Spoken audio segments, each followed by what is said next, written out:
nous sommes avec Patrick Poivre d'Arvor qui a des fantômes. Alors ça, des fantômes, je voudrais que vous m'expliquiez ce que ça peut être. Alors j'en ai beaucoup dans la vie, j'en ai beaucoup dans mes rêves, parce que je dors très peu, et donc j'ai toujours des nuits assez mouvementées. Mais là, en l'occurrence, tous les soirs, donc au Casino de Paris, 20h30, le samedi, le dimanche, 15h, tout ça, j'aurai des fantômes très particuliers, qui sont des grands compositeurs de musique. Bach, Beethoven, Mozart, Erik Satie, qui viendront dans mes songes et qui seront incarnés par des comédiens. Et derrière moi, il y aura 25 musiciens qui, de temps en temps, joueront certains de leurs airs, mais aussi des airs de Rossini, de Franz Lehár, de Johann Strauss, de bien d'autres. Et donc, c'est très, pour tout vous dire, c'est très agréable, cette compagnie des fantômes-là. Ça a été conçu comment, ce spectacle? Par les Québécois, il y a 8 ans déjà, gros carton là-bas, des salles entières de 2-3 000 personnes, autour d'un personnage qui s'appelle Edgar Fruitier, qui sera là d'ailleurs ce soir, pour voir ce que devient son spectacle transformé en Patrick et ses fantômes. Là-bas, ça s'appelait Edgar et ses fantômes. Et ils ont pensé à moi pour justement incarner ce rôle de passeur, de metteur en scène. En fait, je serai metteur en scène dans cet opéra, metteur en scène donc, qui joue, qui monte la flûte enchantée. Et à partir de là, ça roule et il y a beaucoup de dialogue. C'est une partie théâtre et une partie musique. Théâtre et musique, c'est très varié, beaucoup de magie aussi. C'est quelque chose de vraiment tout à fait à part. Je pense que c'est même unique au monde. Donc ça vous est arrivé comment? On vous l'a Ils proposé? sont venus me voir quand je jouais Garde alternée il y a 2 ans. Ils me l'ont proposé.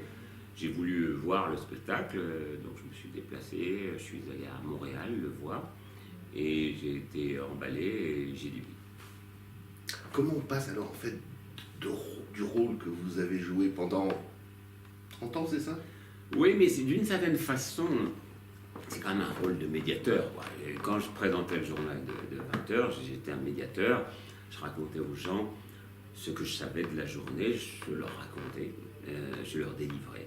Et là, d'une certaine façon, je raconte aux gens ce que je sais de Mozart, de Beethoven, de Bach, et puis ils sont là pour me donner des informations aussi, et d'une certaine façon, donc, on peut considérer que je prends le public par la main. Alors c'est donc très pédagogique, mais c'est aussi très ludique, parce qu'on rit beaucoup pendant ce spectacle.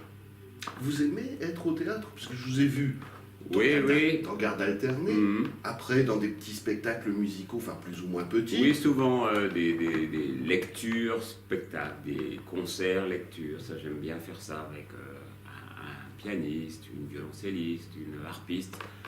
Sauf que là, évidemment, il y a beaucoup plus de monde, et sur scène, et dans la salle. Parce que le Casino de Paris, c'est plus de 1600 places, donc ça fait évidemment, ça fait de l'effet. Vous auriez pu faire ça si vous n'aimiez pas la musique classique? Parce qu'apparemment, vous devez adorer. Je pense qu'il vaut mieux quand même, hein. Il vaut mieux aimer, parce que on n'est plus convaincant quand on est convaincu. Donc c'est sûr que moi je peux en parler parce que j'aime ça profondément, et donc je crois que de ce point de vue, ils sont venus me voir parce qu'ils le savaient, parce que aussi je suis sur Radio Classique tous les soirs, pour toutes ces raisons. Et puis j'avais monté déjà 3 opéras. Les opéras, c'était dans l'opération Opéra en plein air? Pour deux d'entre eux, pour Don Giovanni et pour Carmen, mais un autre, je l'ai monté à l'Opéra de Metz, j'en avais même écrit le livret, ça s'appelle Un amour en guerre. Et comment on arrive justement à adorer l'opéra au point d'en écrire le livret?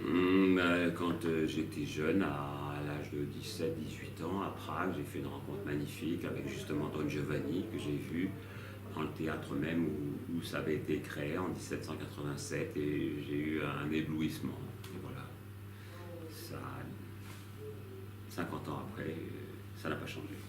C'est une carrière admirable tout ça. Je sais pas, en tout cas c'est beaucoup de bonheur à la fois, j'essaie de les multiplier ces bonheurs. Quand on met en scène un opéra, comme Carmen, qui a été joué des milliers de fois à Paris, je crois que c'est l'opéra le plus joué en France. Le plus joué, oui, absolument. Et dans le monde, Et dans le monde, c'est pas un risque que vous aviez pris à ce moment-là? Si on prend pas de risque, franchement, il vaut mieux pas vivre, ou en tout cas, faut pas se contenter de survivre, il faut tenter des choses. Là aussi, c'est un risque, bien sûr. Il y a énormément de monde dans la salle. Mais il faut y aller. C'est tellement formidable de pouvoir jouer, tellement formidable de pouvoir parler de musique. Non, non, vive l'audace et vive la passion surtout. Il faut avoir de la passion. La passion, après, ça sera quoi? Ben, on verra. Pour l'instant, je suis en train d'écrire un roman, donc voilà. Oh, bah alors. Donc, il y a beaucoup. La prochaine visite, ça sera pour le roman. Peut-être. Merci beaucoup. Merci beaucoup. Au revoir. Au revoir.